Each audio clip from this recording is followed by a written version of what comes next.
Hello there, YouTube. This is Transformers fan G138, and I'm here with my initial thoughts on Titan's Return Blaster with Titan Master Twincast. Here's his art card. Autobot Blaster, some nice art with the head attaching. And then we flip it over, and we got his tech specs here. Fairly low, 12 as being his max. Twincast being the name of the Japanese variation of Blaster after he died and came back. He ended up being a blue and yellow repaint. In this case, we have the original color scheme for Blaster with a new name for his little head.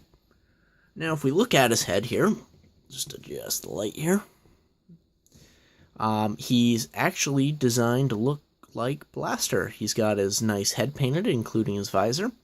His chest plate, if that was played in yellow, that would look awesome. And all the sculpted detail on his feet really do look like his full robot mode. I'll flip him over. We got a head that kind of vaguely looks like Perceptor, honestly.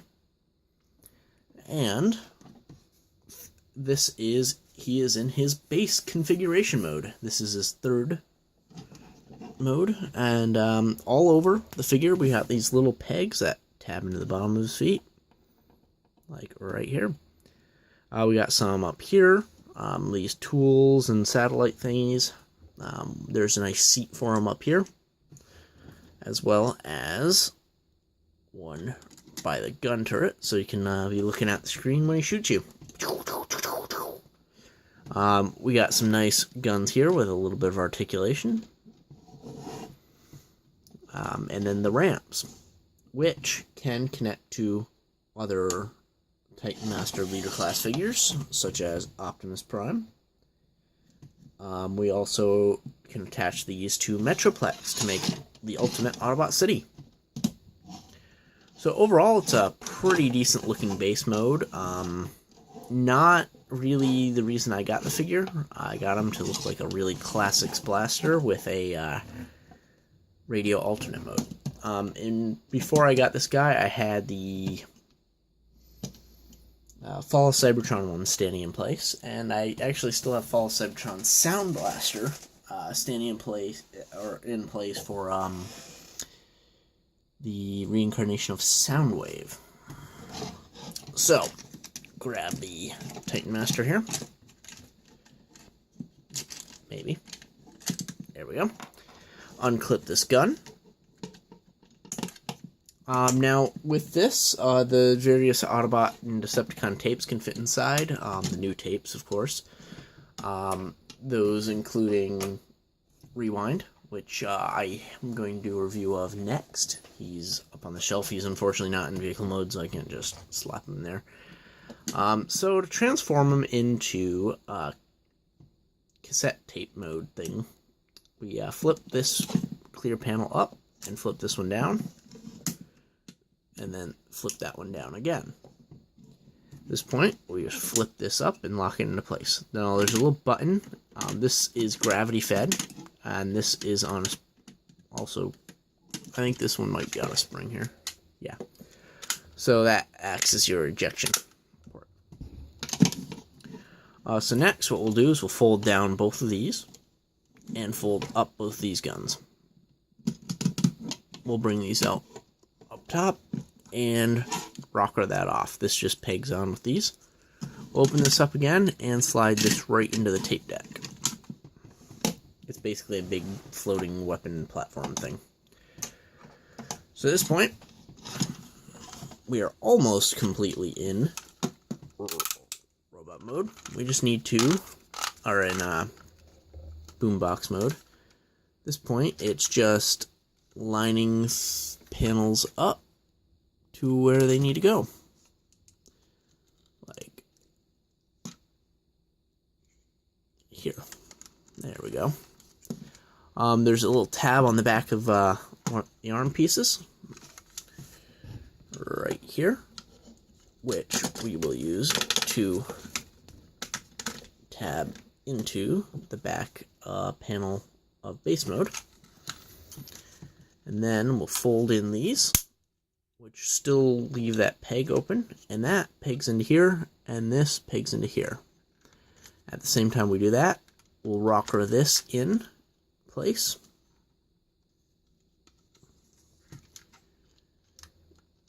And this should peg up there too. There we go. Do the same thing on this side.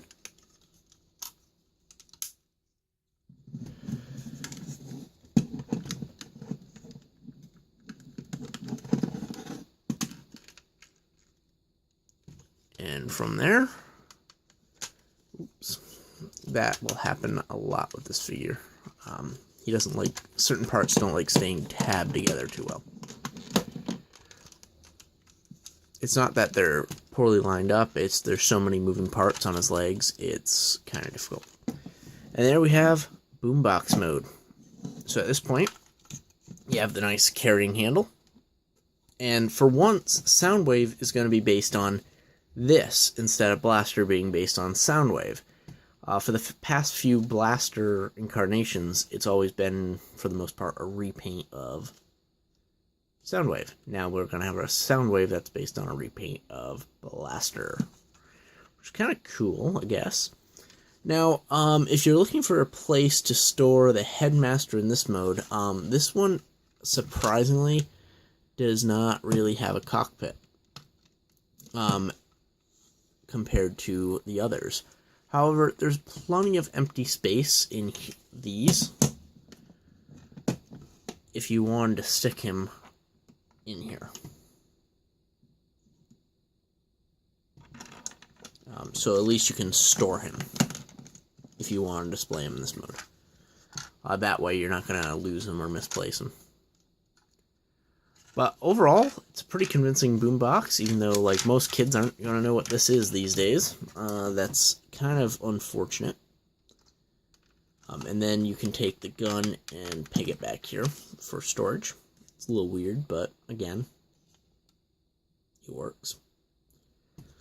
You can also put it here on this panel. Make it like an antenna. But, so to convert him to robot mode, take that guy out. To convert to robot mode, we'll start by unpegging these again, and we put them almost back into base mode. First thing I'm going to do, though, is I'm going to flip this whole unit down. Then I'm going to untab these and rocker these down a bit. Next, I'm going to untab this whole unit, lift this panel up, and this whole thing is kind of a cool little accordion style thing. I'm not a fan of being held on by that thin red piece, but it hasn't broken, and it definitely feels solid. So I might not be a fan of it, but it does work. So once you have that done, we'll come to the other side and do the same thing. And at this point, we'll just bring that down and around. Now to lock everything in place, there's a tab here, which tabs into that. And this whole unit folds in again. Like that. There we go. Again, a little finicky. Last thing to do on this leg is pop out the toe. Now we just rinse and repeat for the other side.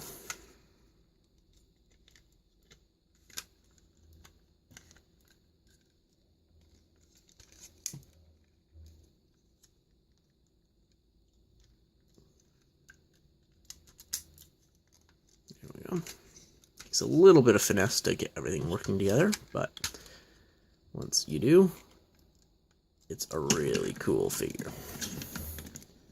And I ended up liking this guy a lot better than I ended up liking Power Master Prime. So once you got the legs finished, you can come up top. And at this point, you can actually make the original Soundwave mode for Cybertron, the way he was spying on in the first episode. Communicator tower. But not necessary. So bring the arms down and the hands out as the last step. Now if you want some extra support, these do not help, unfortunately. You kind of just have to lean him a little bit forward. So he is a little bit back unsupported, but for the most part, he is solid. So, at this point, you can put his gun in his hand and take the Titan Master, fold him up, and pop it on. So, yeah, just like most Titan Masters, his head looks kind of tiny on this. But the foot tab actually locks it in so you can't move. So that head I could see being reused as like a Perceptor head, because it is very Perceptory. Next step is just flip down this panel and flip up this helmet.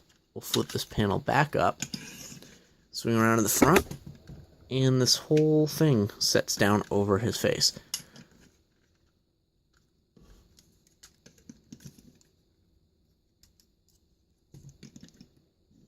And then his whole head can actually rotate a 360. He does lose tilting forward and backward on his head, but you got a really nice blaster figure.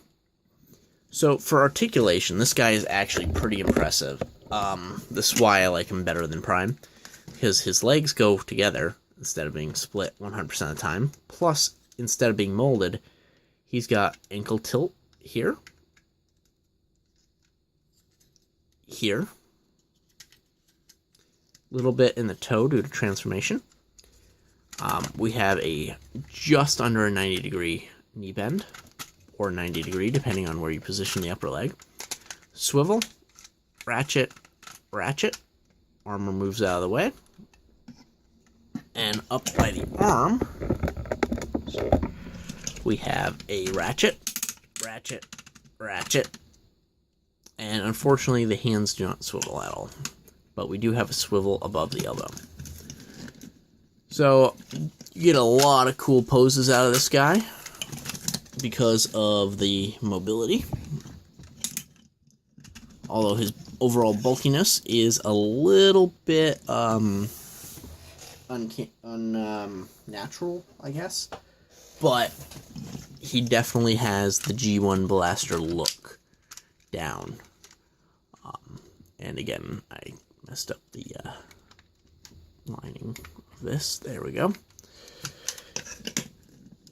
But overall, this is a great figure to add to your collection. Highly recommend it, even just to get a Classics blaster.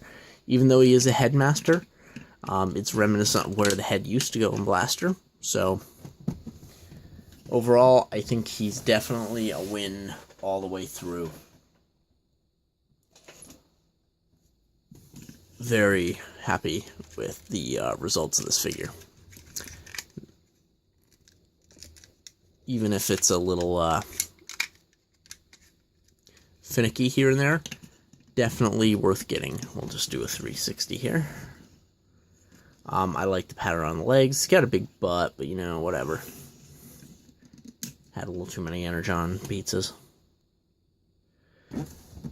And then, of course, all the tapes can fit in the chest compartment. And that'll carry over to the Soundwave figure. Which is in the mail and should be here tomorrow with a couple surprises. So be on the lookout for another unboxing. Well, I hope you enjoyed. Thanks for watching, and there's one more thing I want to do before I end this. I am sorry about that. I'll be right back.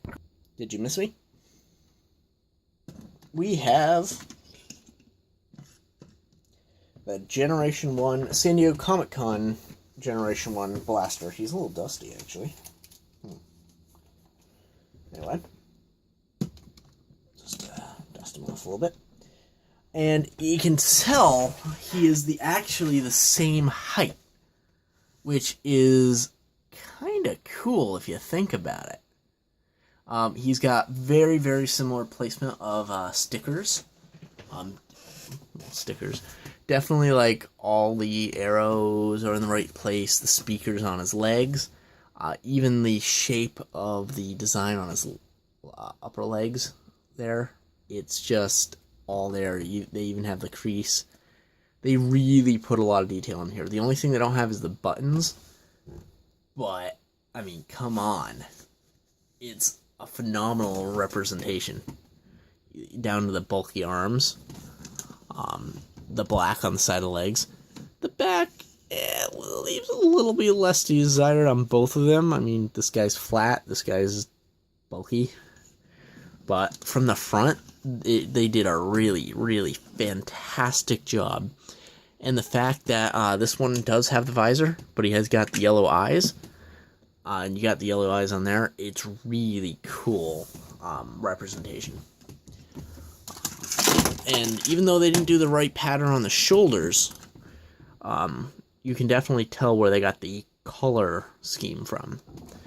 And they really nailed the chest plate. And they even put a little black here where the Autobot symbol was, so it really does scream Generation 1 Blaster through and through. Very, very happy to have this in my collection, and I hope you will too. He's a little bit pricey, but well worth it. Hope you enjoyed. Thanks for watching, and any comments, questions, concerns, please post down below, and I will get back to you. See you next review.